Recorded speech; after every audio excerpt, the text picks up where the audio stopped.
El tema de hoy, Abdul Baha.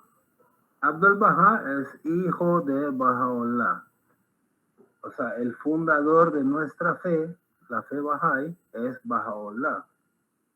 Pero Baha'u'llah tuvo un sucesor, que es su hijo mayor, que tiene el título de Abdul Baha. Entonces, Abdul Baha viajó a los Estados Unidos. Es la primera vez que los fundadores de una religión no se quedan solo en Oriente, como todas las religiones ahí se desarrollaron, ¿no? Todas. Pero es la primera vez que las figuras centrales, originales de una fe, cruzan esa barrera y se van a Occidente, es decir, Europa y América. Es increíble. Entonces, o sea, de Oriente se fueron y muy rápido, ¿no? Muy rápido. Vamos a leer un versículo bíblico, no para discutirlo mucho, solo como una referencia. Porque como el relámpago que sale del oriente y se muestra hasta el occidente, así será también la venida del Hijo del Hombre. Interesante, ¿no? Es decir, la Biblia tiene promesa sobre la venida de un prometido, pero que ese prometido va a cruzar de oriente a occidente como relámpago. Obviamente, en términos bíblicos, un día es un año, un relámpago puede tardar más de lo que un relámpago verdadero tarda, ¿no? Pero quiere decir que esta nueva fe que va a traer el prometido, el nuevo Mesías, va a ir rápido a Occidente, no se va a quedar de por vida en Oriente, ¿correcto? Ahora, vamos a ver un pequeño mapa que es el recorrido que tuvo Baha'u'llah. Obviamente, esta noche no vamos a estudiar el recorrido en sí, nada más es para que ustedes tengan una idea o si gustan le pueden tomar una captura. Baha'u'llah inicia su misión en Persia, su país natal. Hoy se llama Irán, de donde soy yo. Y eso está en Oriente. En la imagen que están viendo en la pantalla, a la derecha es Oriente, el este. Entonces, Baha'u'llah cuando inicia a desarrollar su fe, el gobierno persa se le opone. Como toda fe, cuando comienza, el gobierno se le opone, como a Jesús, como a Moisés, como a Mahoma. Todos han sufrido esa oposición y esa opresión, encarcelamiento y exilio. Entonces a Baha'u'llah primero lo meten 4 meses a un calabozo, a una fosa negra, a un lugar oscuro como prisionero, y después no lo martirizan, pero en su lugar le dicen que tiene que abandonar Persia. Persia hoy es Irán, ¿correcto? Entonces, de ahí comienza Baha'u'llah su recorrido. En 1853, enero de 1853, Baha'u'llah sale de Irán, sale de Persia, que es Oriente, y se va hacia el oeste, hacia el occidente. Primera parada, Bagdad, que hoy es capital de Irak. Después de 10 años lo mandan a Estambul, hoy es capital de Turquía. En ese tiempo, tanto Bagdad como Estambul eran parte del Imperio Otomano. Y Estambul, que antes se llamaba Constantinopla, era capital y hoy sigue siendo capital, pero de Turquía. Antes era capital, pero de todo el Imperio Otomano. De Estambul lo siguen mandando hacia occidente, ¿no? Edirne. Edirne es una ciudad de Turquía en ese tiempo, pues Imperio Otomano. Edirne tiene una particularidad, que está en la parte europea de Turquía. Y Bahá'u'lláh estuvo 5 años en Edirne, que le llamaban también en ese tiempo Adrianópolis. Entonces Bahá'u'lláh vivió 5 años en Europa. Es decir, es la primera vez que un mensajero de Dios cruza la línea de Oriente y pasa a Occidente. Y después de 5 años en Edirne, estaba exilado, ¿no? No tenía la libertad de ir donde él quisiera. Después de 5 años en Edirne, a Bahá'u'lláh y a la familia los mandan ¿a dónde? Los mandan a Acá. Yo creo que ahí, no sé si logran distinguir todos esos lugares, ¿no? En el mapa. Ahí están señalados. Ahora, el objetivo de esta reunión no es estudiar a fondo todo ese recorrido, pero lo que les quiero decir es que como relámpago, Bahá'u'lláh aparece en Persia, que es este o oriente, y se va de ciudad en ciudad, de montaña a montaña, de río a río, cruzó los 2 ríos, Éufrates, Tigris y Éufrates, de mar en mar, venía de mar Caspio, se pasó al mar Negro, mar Mármara, mar Mediterráneo y así, ¿no? Entonces pasó mares, pasó montañas, pasó ríos, pasó ciudad fortificada, etcétera, etcétera, hasta que llegó a Acá, que hoy está en Haifa, Israel, pegadito a Haifa, Israel, al norte de Israel. Entonces Bahá'u'lláh falleció, no vamos a tocar su historia esta noche, solo mencionar que Bahá'u'lláh falleció en 1892. 1892. Un año después, en 1893, ya estaban proclamando la fe de Bahá'u'lláh, la fe Bahá'í, en los Estados Unidos. Y 2 años después, en 1894, ya tuvimos al primer Bahá'í americano, Thornton Chase, Bahá'í americano. E interesante, ¿no? Sumamente interesante, ¿no? Que, así como decía la profecía, como relámpago, esta fe de Oriente pasó a Occidente, ¿correcto? Y como si esto fuera poco, 20 años después de su fallecimiento, en 1912, Bahá'u'lláh falleció en 1892. Más 10, 1902. Más 20, 1912. En 1912, el hijo de Bahá'u'lláh, Abdul Bahá, pudo ir a recorrer América, Norteamérica, y llevar el mensaje de Bahá'u'lláh a América. Ya después de ahí vino para todas estas regiones donde estamos todos nosotros. En realidad este viaje fue una maravillosa y exitosa estrategia, muy fructífera. Pero Abdul Bahá, hizo esta hazaña a sus 68 años de edad. Yo ahorita tengo 66, o sea que él estaba 2 años mayor que yo, y yo sinceramente les digo, para alguien de esta edad es difícil, o sea, es fácil viajar a los Estados Unidos y ir a un hotel o a la casa de su hermana y pasarla bien, es muy fácil, pero ir un año estar en Egipto, un mes en Londres, 2 meses en París, 8 meses en los Estados Unidos.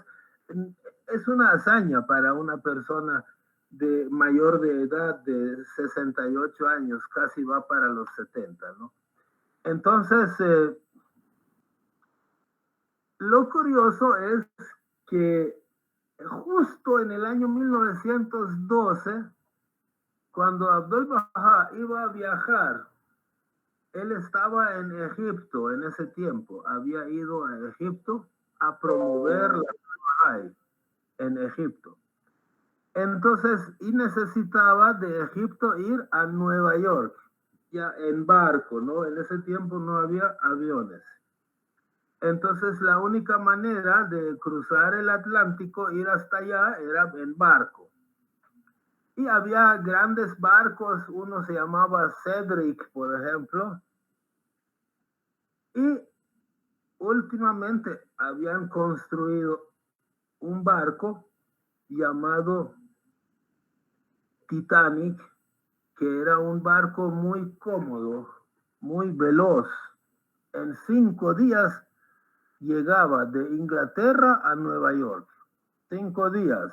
O sea, para un avión es muy lento, pero para un barco es rapidísimo. En 5 o 6 días.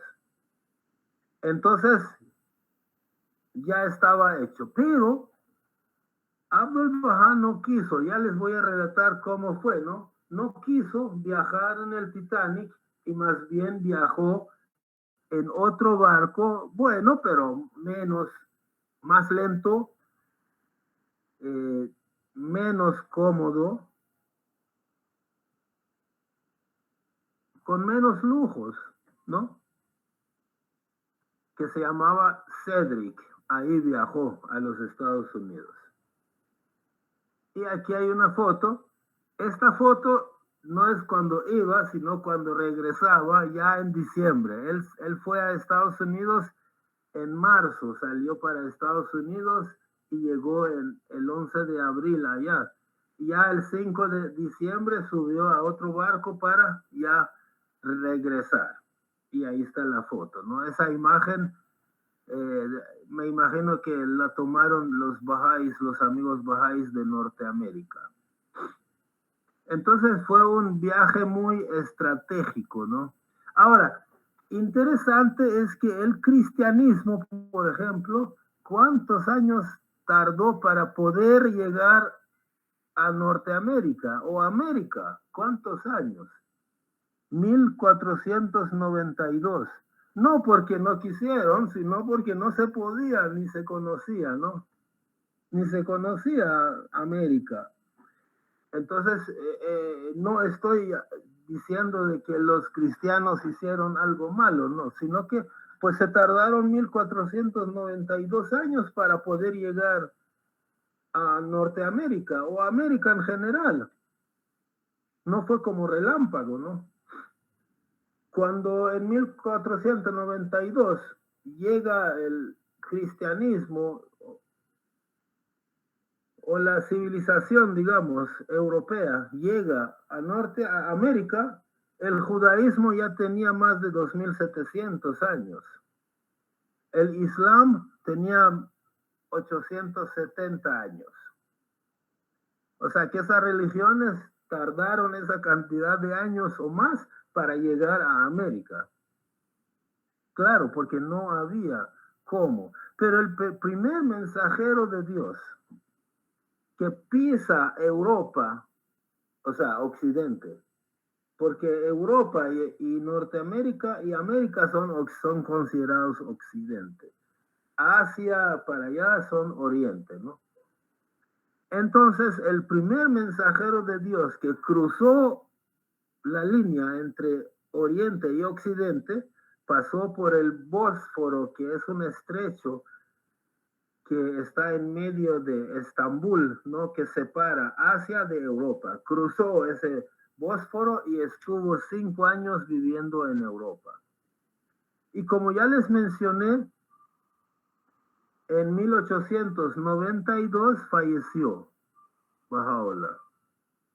Pero su fe, un año después, como relámpago, 1893, llega allá a Estados Unidos, lo proclaman, ¿no? Proclaman la fe, dan charlas, informan a la gente y todo. Algún Bahá'í de Oriente fue hasta allá y proclamó la fe. Entonces, en 1894, 2 años nada más después del fallecimiento de Baha'u'lláh, ya tuvimos al primer Bahá'í norteamericano. Se llamaba Thornton Chase, algo así. Dios ayude que pronunciemos bien. Entonces este señor se declara como Bahá'í y comienza a forjarse la comunidad Bahá'í de Norteamérica. Por Dios. En 1912, 20 años después, ya lo mencioné, ¿no? Después del fallecimiento de Baha'u'lláh, su hijo Abdul Bahá visita Estados Unidos y ahí sí la comunidad Bahá'í de Norteamérica comenzó a crecer tanto porque la figura de Abdul Bahá enamoraba, ¿no? A donde iba, la gente le daba mucho crédito, lo escuchaba. Entonces, hasta que Norteamérica se ha convertido ya no en un país donde van los Bahá'ís a enseñar, no, sino que es una bastión de la fe Bahá'í en el mundo.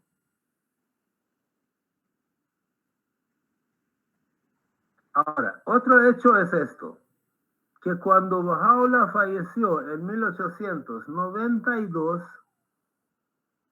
Baha'u'lláh llevaba 40 años de exilio. 40 años tenía de no poner un pie en su tierra natal, donde creció con opulencia, ¿no? Le quitaron todo y lo echaron de su propio país.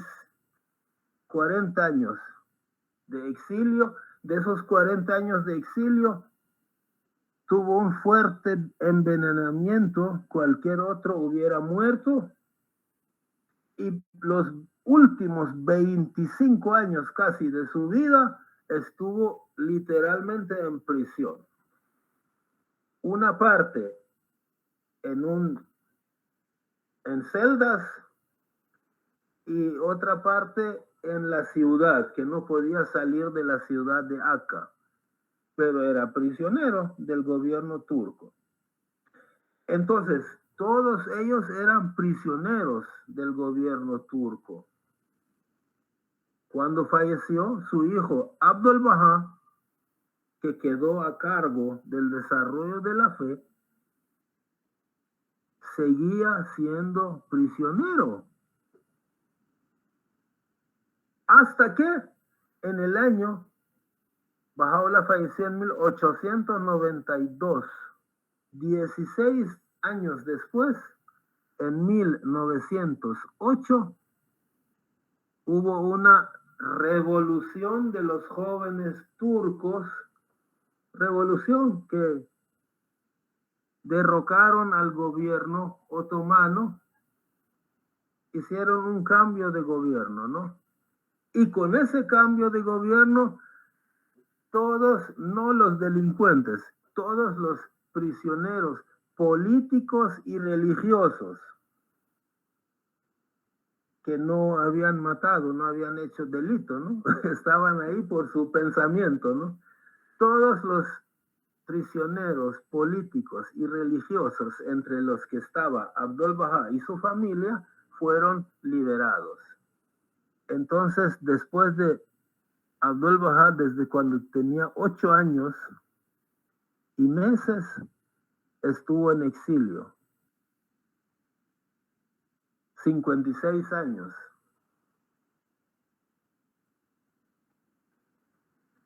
Era un niño tierno cuando echaron a Baha'u'lláh fuera de Irán. Abdul Bahá no había cumplido 9 todavía. Pasó 56 años en exilio. y 40 de esos en prisión, algo así. Quedó libre en 1908. Quedó libre. Tenía 64 años cuando quedó libre. Cuando comenzó el exilio tenía 8.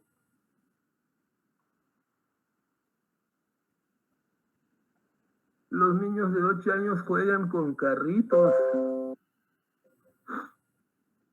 Bueno, entonces, cuando Abdul Baha en 1908 queda libre, un señor ya mayor de 64 años de edad comienza a decir, bueno, estoy libre, ¿qué hacemos? Comienza a planear. Vamos a Egipto, vamos a Europa, vamos a Estados Unidos. Imagínense, un señor mayor planifica ir 3, 4 años fuera a dar vueltas alrededor del mundo. Es incómodo. O sea, dijo, vamos a salir del Medio Oriente, vamos a ir a Occidente, Europa y América. Entonces salió, vamos a ver. Ya voy a explicar este mapa. Entonces, Abdul Baha,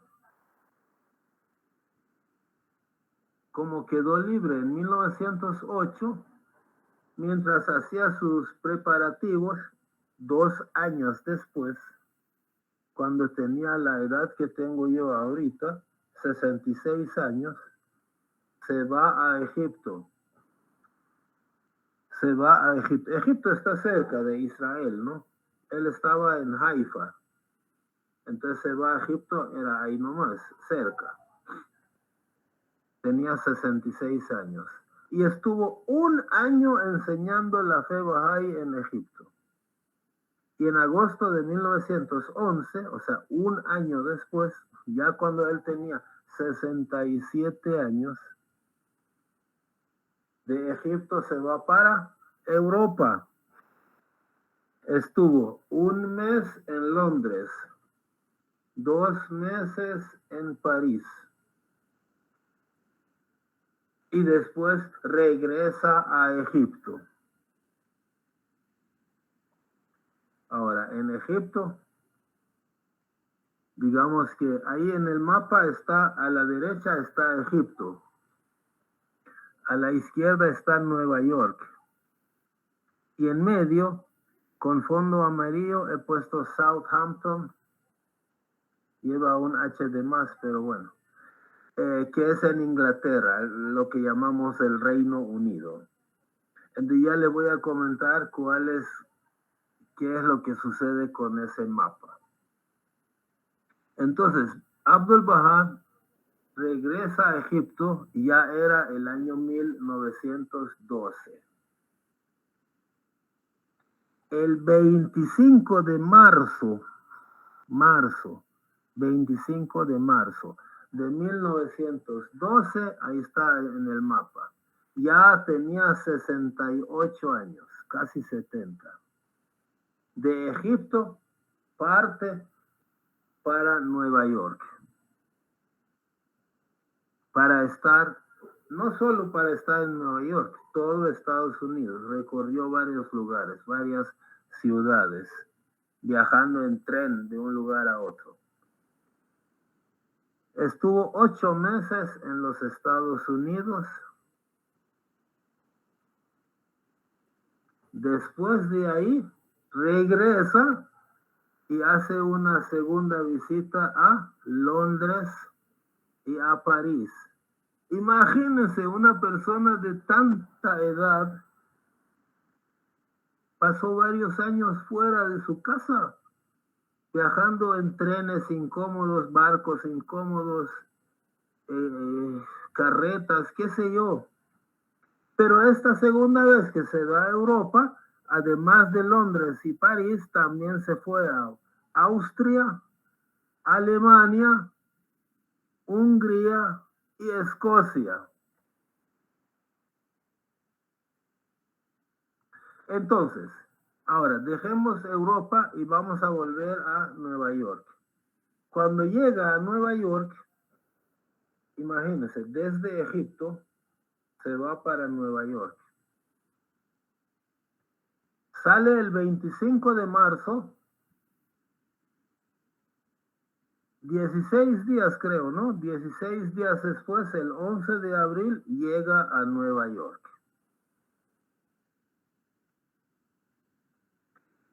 Cuando llega el 11 de abril a Nueva York,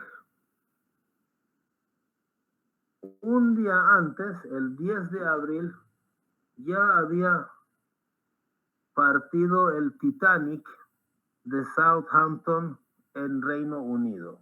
Ahí aparece arriba, ¿no? En 1912, 10 de abril, el Titanic sale del Reino Unido, Inglaterra, Southampton. El Titanic, 4 días después, de 10 a 14, ¿no? 4 días después, el 14 de abril, la noche del 14 de abril, hacia la madrugada del 15 de abril, se hunde. Más o menos en la posición que están viendo en la imagen. Yo averigüé cuáles son las coordenadas de donde se hundió el Titanic y ahí está. Ahora, un boleto en el Titanic, averigüé el detalle, pero aquí solo voy a decir el más barato y el más caro. El más barato valía $150 y el más caro 4,350. Pero no crean que $150 de hoy yo te lo doy ahorita y me subo al Titanic, pero no, $150 en ese tiempo. Han hecho cálculos y han llegado a la conclusión de que equivale más o menos a $4,500 de hoy. Y el pasaje más caro, el boleto más caro, que valía 4,350, más o menos equivale a $140,000 de hoy. Bueno, esos son datos que encontré por ahí. Si tienen errores, pues no tengo la culpa yo. Pero sí, es cierto que no es una gallina ciega, no la voy a matar, pobrecita, pero vamos ahí, la voy a tirar.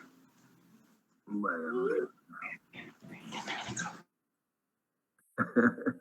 bueno, entonces era caro, ¿no? Por eso los amigos bahá'ís amaban a Abdul Bahá, pues hasta el día de hoy, ¿no? Cualquiera de nosotros se tira al barranco si es por Abdul Bahá o por Baha'u'lláh, ¿no? O sea que ellos lo amaban y querían lo mejor para él. Entonces los amigos bahá'ís juntaban el dinero necesario y le sugirieron a Abdul Bahá, por favor, viaje en el Titanic. Abdul Bahá estaba en Egipto. Vaya, tómese un barco rapidito, llega en unos días al Reino Unido. Y de ahí agarra el Titanic y en 5 días ya está en Nueva York. El barco es mucho más grande, es más lujoso, mucho más cómodo y mucho más rápido. En 5 días llegaba. Y Abdul Bahá, de 68 años, ¿qué dijo? Reflexionó y tuvo una inspiración en su corazón, ¿no? Después dijo él, no, ¿saben qué? Dios, Baha'u'lláh, lo inspiró para que no viajara ahí.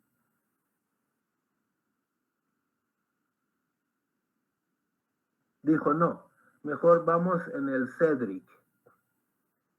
O sea, prefirió estar en el camino más incómodo durante 16 días que solo viajar durante 5 días. Entonces, dijo, vamos en el Cedric, confiemos en la protección de Baha'u'lláh. El verdadero protector es Dios, no el barco. Entonces, cuando más tarde los amigos bahá'ís, pobrecitos, ¿qué haríamos nosotros en su lugar? Cuando se dieron cuenta de que se hundió el Titanic, que ellos tanto sugirieron al maestro, viaje ahí, cuando supieron que se había hundido, qué alivio sintieron y dieron gracias a Dios, oraron para agradecer a Dios, porque Abdul Bahá no les aceptó viajar en el Titanic. Ahora, hay una leyenda urbana, no sé qué tan cierto será, que los dueños del Titanic lo habían afamado como un barco insumergible, o sea, como perfecto, ¿no? Incluso los periodistas, exagerando un poco, citaron unas palabras que alguno de los directivos de Titanic dijo, que ni Dios va a hundir ese barco. Repito, no sé si realmente dijo o no dijo un directivo del Titanic, uno de los dueños del Titanic, semejante frase, pero los periodistas replicaron eso, ¿no? Ustedes saben que los periodistas a veces no son santos. Entonces, digamos, esa historia del Titanic, ustedes lo saben mejor que yo. Entonces, una vez en Estados Unidos, el maestro Abdul Bahá, estando allá, ya había sucedido el desastre del Titanic, como Abdul Bahá iba de lugar en lugar y daba charlas, casi todos los días tenía charlas. Hay un libro con como 140 charlas, que son las charlas que él dio allá. Y yo precisamente de ahí saqué el tema de esta noche, lo que voy a narrar al final. Entonces, ya en Estados Unidos, Abdul Bahá habló acerca del Titanic, de su hundimiento, oró por las almas de las víctimas, dio su pésame, su condolencia a las familias sobrevivientes y una vez estando en Estados Unidos, en agosto, acuérdense que en abril sucedió el incidente, ¿no? 4 meses más tarde, pues Abdul Bahá seguía en Estados Unidos, en un lugar que se llama Green Acre. Y de repente viene una señora, como ustedes saben que el Titanic, muchos murieron, pero también tuvo sobrevivientes. Entonces llega a visitar a Abdul Bahá una señora que había sido una sobreviviente del Titanic. Imagínense qué interesante, ¿no? Entonces a esa sobreviviente, a esa señora, ya le habían contado que Abdul Bahá no quiso viajar en el Titanic. Entonces la señora llega a visitar a Abdul Bahá y le dice, mire, me han contado que usted aconsejó no viajar en el Titanic. Entonces Abdul Bahá dice que afirmativamente, que sí. Y la señora le dice, pero usted sabía lo que iba a pasar. Entonces, según el libro de donde yo saqué la anécdota, decía, Abdul Bahá le contestó, Dios inspira al corazón del hombre. O sea, me imagino que eso significa que él tuvo una corazonada, lo que llamamos una corazonada. O sea que se le inspiró, ¿no? En el momento que no viajara en el Titanic. Ahora, ¿qué tanto detalle él pudo saber? No sé, no sabemos. Ahí no dice la historia y él no lo dijo. Un mes después, ya en septiembre del mismo año, Abdul Baha tenía una cita y tenía que ir a un lugar que se llama Kenosha, en Wisconsin.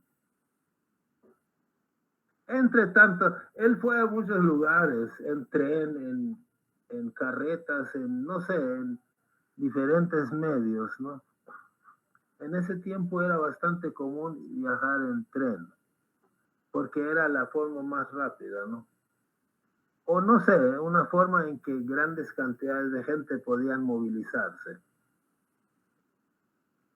Entonces, tenía que ir a un lugar en Wisconsin que se llama Kenosha.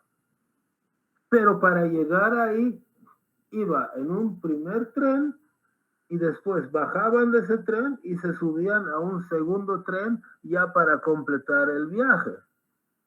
Hicieron lo posible los amigos para que tomar el primer tren y llegar a tiempo para tomar el segundo tren, pero cuando llegaron, el segundo tren ya se había ido, lo perdieron. Entonces, cuando Abdul Baha supo, les dijo, no importa, seguramente hay una sabiduría en esto. Confiemos en Dios. Hay una sabiduría. Entonces tomaron boleto en otro tren, ¿no? Más tarde. Ya cuando iban para su destino, supieron que el tren que ellos perdieron se había accidentado y muchos habían salido heridos. Otro alivio para los bahá'ís, ¿no? El que tanto, imagínense, tú tienes al dueño de tu corazón ahí y lo estás queriendo cuidar y de repente sube a un tren que puede accidentarse y de repente se salva de un accidente y después del otro, el alivio que uno siente en el corazón por la persona amada, ¿no? Entonces Abdul Baha, cuando supo, volvió a decir sus sabias palabras, nos dijo, este suceso también fue protección de Bahá'u'lláh. Nos protegió. Entonces, como la gente de ahí, los que lo acompañaban ahí, no eran muy sabedores de lo que había sucedido con el Titanic, ¿no? Entonces vino Abdul Baha y les contó. Dijo, algunos amigos bahá'ís, les contó, ¿no? Algunos amigos bahá'ís me propusieron que de Egipto me fuera a Inglaterra y me subiera al Titanic.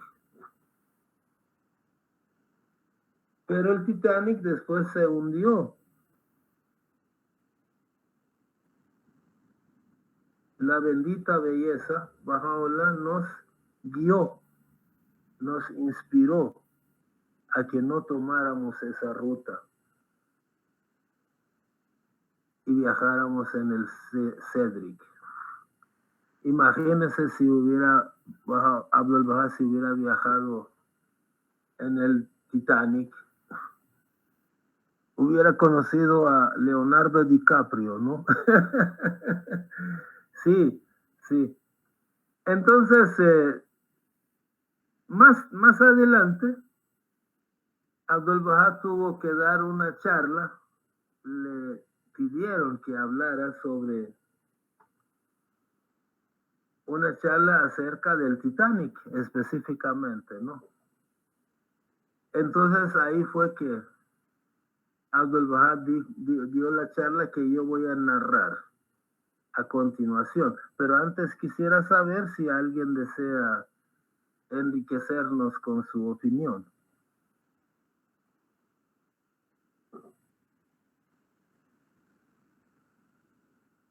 No. Ok. Entonces veamos. Todo lo que le voy a decir es Abdul Baha lo dijo. Pero lo voy a contar, no leer así textualmente. Abdul Baha les dijo, ¿no?, a la audiencia en la charla: ha sucedido un hecho muy triste, un desastre del Titanic, ¿no? Se ha hundido. En ese desastre se ahogaron muchas almas hermosas y benditas. Aunque el suceso es muy lamentable y muy triste, pero debemos entender que todo lo que sucede tiene una sabiduría. Lo dijo Abdul Baha. El suceso es muy triste. Él mismo lloró y oró, ¿no?, por las víctimas del desastre. Pero dice, debemos entender que todo este tipo de cosas que suceden tiene una sabiduría y que nada sucede sin una razón. Ahí hay un misterio oculto. Dios sabe, ¿no?, mejor que uno. Sigue siendo triste, pero ahí hay un misterio. Me sentí muy afectado por este desastre. O sea, Abdul Baha no es que esté menospreciando por decir que hay un misterio o hay una sabiduría, no está reduciendo el dolor. Dijo, algunas de las víctimas estuvieron con nosotros en el barco anterior, o sea, de donde, junto con Abdul Baha, desde Egipto, se fueron. Abdul Baha va hacia Nueva York, pero ellos se bajaron en Nápoles, allá en Italia, para ir corriendo a abordar el Titanic, hasta que fueron a morir, ¿no? Entonces dijo Abdul Baha, yo conocí a muchos de esas víctimas, porque estuvieron conmigo en el barco anterior y después hicieron el transbordo al Titanic. Y eso me pone muy triste, dice Abdul Baha.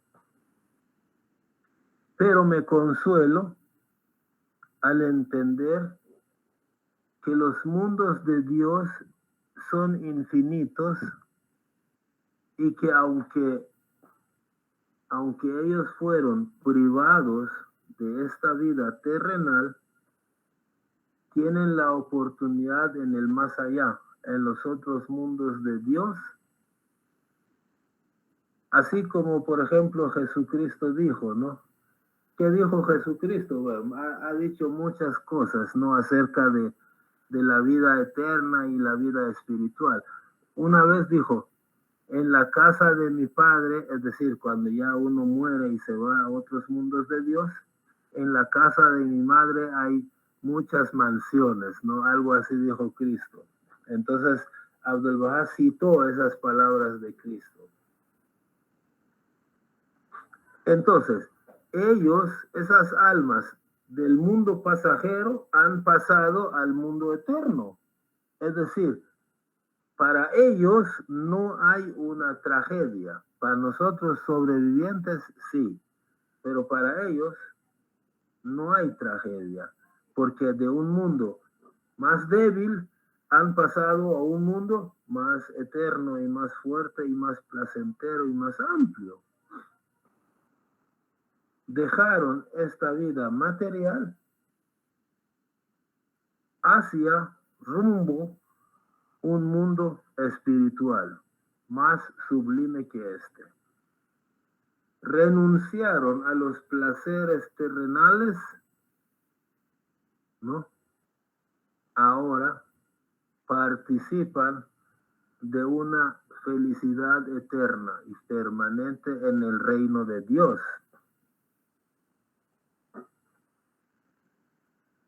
La misericordia de Dios es infinita. No termina aquí. Debemos recordar en nuestras oraciones a esas almas que se han sacrificado para que Dios los tenga en su gloria y se atraigan hacia las cercanías de Dios, que es el objetivo de la vida, ¿no? Entonces después hace una comparación, que los bahá'ís sí conocemos esta comparación. Dice, es como un niño cuando está en el vientre de su madre. Ese niño, mientras está en el vientre de la madre, se siente seguro ahí. Es su mundo, es donde sabe vivir.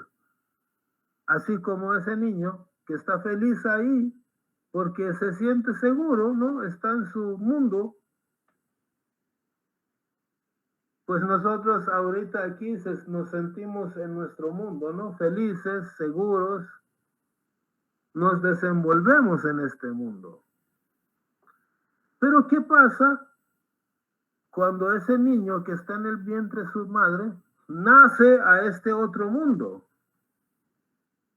Obviamente, este otro mundo es mucho más amplio, mucho más placentero.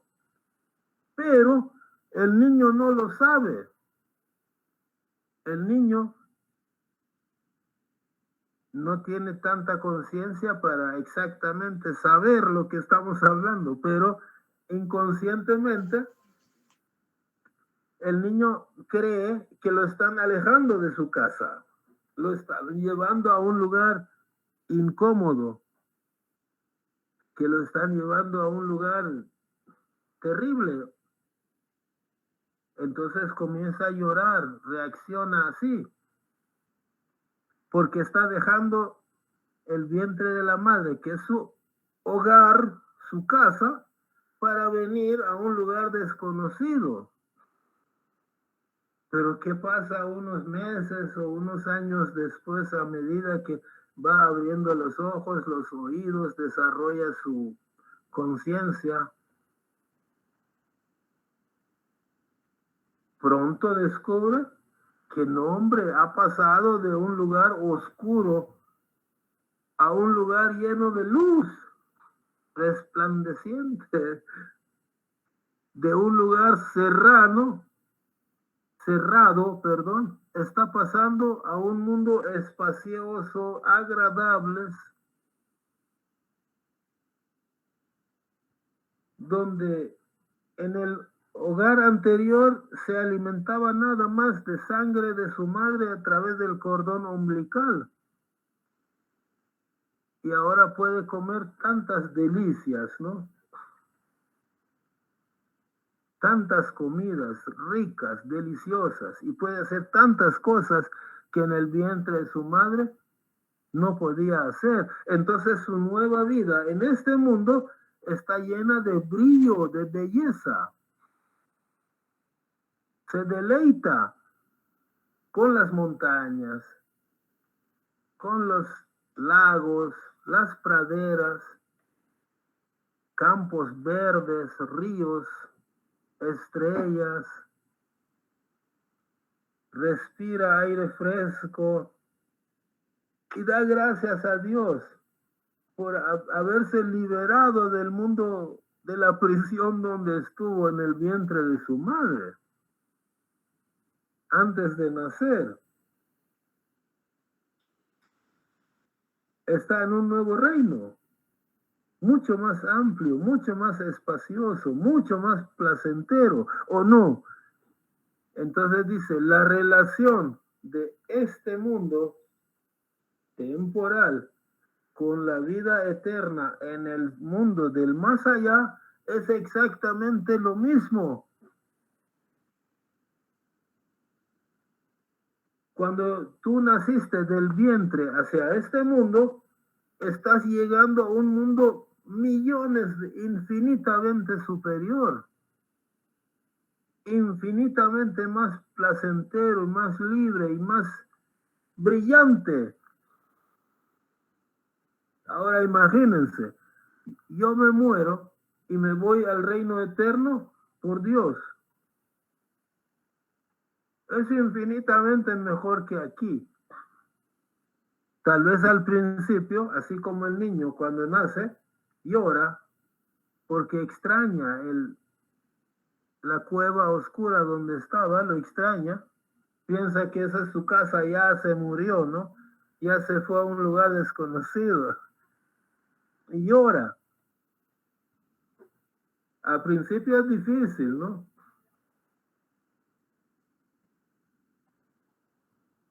Dar la bienvenida a la muerte en el vientre y a la vida en este mundo. De la misma manera es difícil uno comprenda que ya murió para ir a un lugar mejor. Una amiga de nosotros la mataron, ¿no? Hace años. Y era bien linda la niña. La mataron injustamente.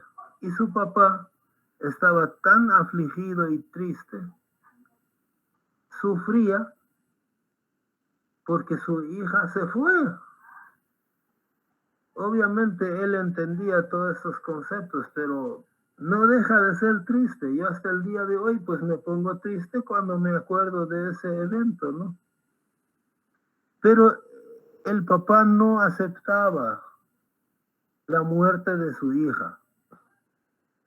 Una noche el papá sueña con su hija ya fallecida. No recuerdo así literalmente el sueño, pero la hija le dijo, papá, ven, te voy a enseñar dónde vivo yo. Y lo lleva a un lugar donde había jardines. Claro, en el otro mundo no hay plantas como aquí, pero ya proyectado en el sueño, él así lo vio, ¿no? Eran jardines hermosos, ríos, una naturaleza preciosa. Aquí vivo yo ahorita. Desde entonces el Señor, nuestro amigo, aceptó un poco más, aceptó más, ¿no? Entendió que la hija no está perdida, está en un lugar mejor y está gozando. Entonces, esas almas que se fueron, ellas están agradecidas. ¿Por qué? Porque aquí habían sido esclavos de este mundo. Aquí somos esclavos de nuestro cuerpo, de la pastilla para diabetes, para la presión, ¿no? Somos esclavos. Aquí dependemos de la comida. Estamos viejos, ya no podemos ni caminar. O sea, estamos en un mundo muy limitado. Pero cuando uno muere, se libera y se va a un mundo lleno de gozo y felicidad, ¿no? Entonces,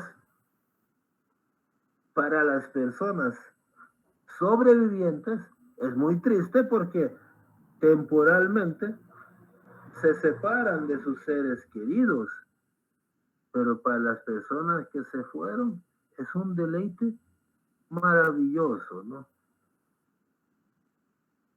Es un evento alegre, feliz. Entonces, dice Abdul Baha, si bien la tragedia es un evento muy, muy triste para nosotros,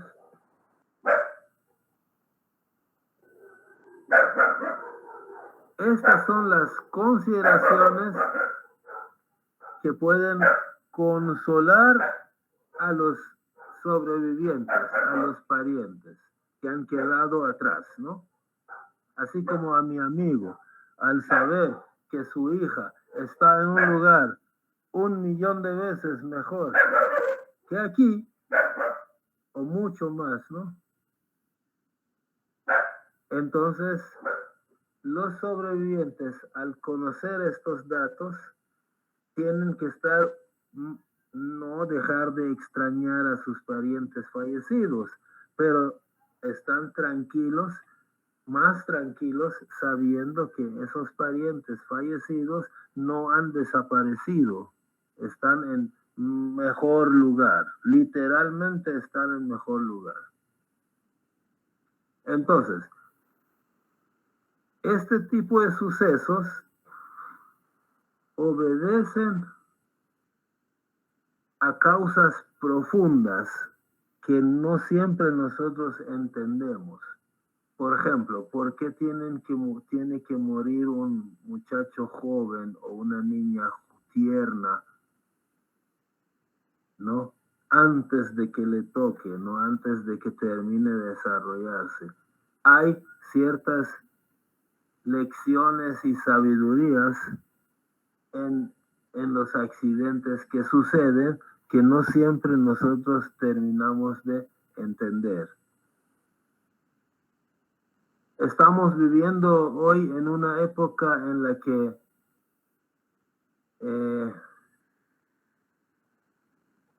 se ha depositado la confianza en las cosas materiales. ¿Están de acuerdo? Es decir, hoy en día la gente confía en el avión, confía en el barco, confía en su, qué sé yo, reloj, en su celular, en su, lo que sea, ¿no? En su computadora. Confiamos en ciertos aparatos tecnológicos y las cosas que hemos construido.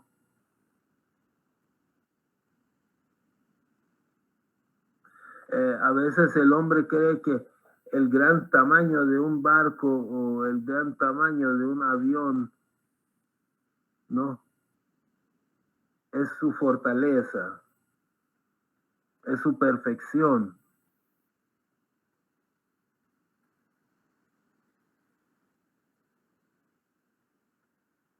O la pericia de los navegantes, de los que manejan el barco, cree que es perfecto y ya eso garantiza que no va a suceder nada. Sí, tenemos que buscar cada vez medios más seguros, obviamente. Pero hay una cosa que debemos entender. A veces, aún con barcos, aviones, trenes muy seguros, suceden estas cosas para que el hombre pueda comprender que el que verdaderamente protege es Dios. No lo tienes que desafiar. No tienes que decir que este barco no necesita la protección de Dios porque es suficientemente fuerte. Pues sí necesitó la protección de Dios. Porque al parecer un pedacito de hielo, pues que le hizo un orificio en el barco, se filtró el agua y se hundió y murieron mucha gente, ¿no? Entonces es comprender, ¿no? Que si Dios dispone un barco chiquito, pequeño, se salva. Y uno más grande y perfecto se hunde. ¿Sí? Abdul Baha viajó en el Cedric, mucho más sencillo, y ahí está, llegó a su destino. Otros pagaron grandes sumas para viajar en el Titanic y no llegaron porque se hundió y supuestamente era un barco perfecto. Entonces el hombre debe tener fe en Dios, confiar solamente en Dios. Dicen que cuando el Bab viajó a su peregrinaje, iban en un barco y el tiempo estaba muy mal, muy tormentoso, llovía, vientos fuertes, todo el mundo estaba muriéndose de miedo,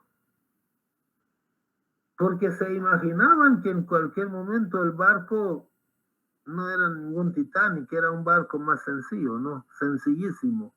En cualquier momento se podía hundir, pero el Bab estaba tranquilo, sentado, hablando con su discípulo. ¿Por qué? Porque confiaban en Dios, no confiaban en el barco.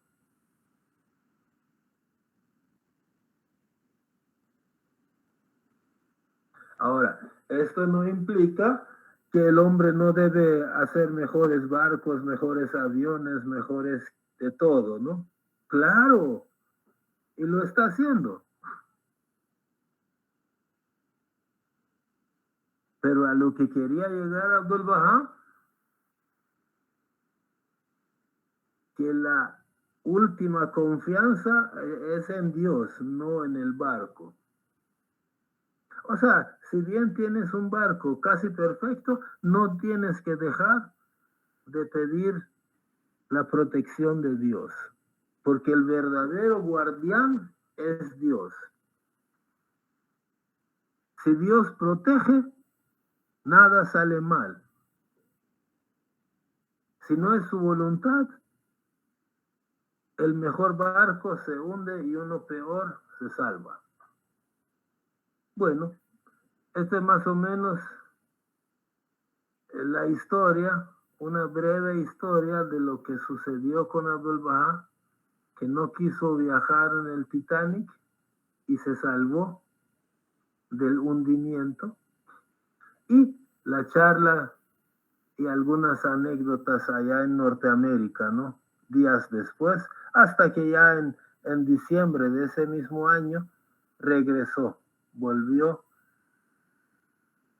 bueno, no a casa, sino que regresó a visitar, todavía seguir visitando Europa, ¿no? Un hombre de casi 70 años. Ok, si alguien desea agregar algo, pues adelante.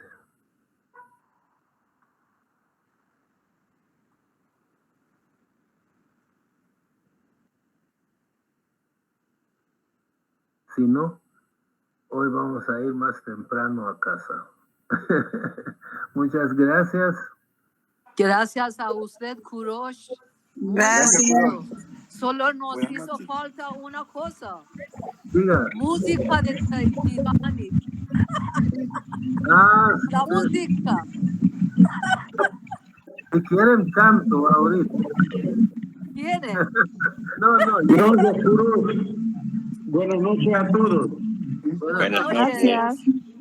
Muchas gracias. Muy interesante. Buenas noches. Buenas Gracias. noches. Buenas noches. Feliz noche, a la guapa. Feliz noche, amigos. Hasta mañana. el Buenas noches. No, Gracias. no cantes, no Feliz cantes. noche. Feliz noche.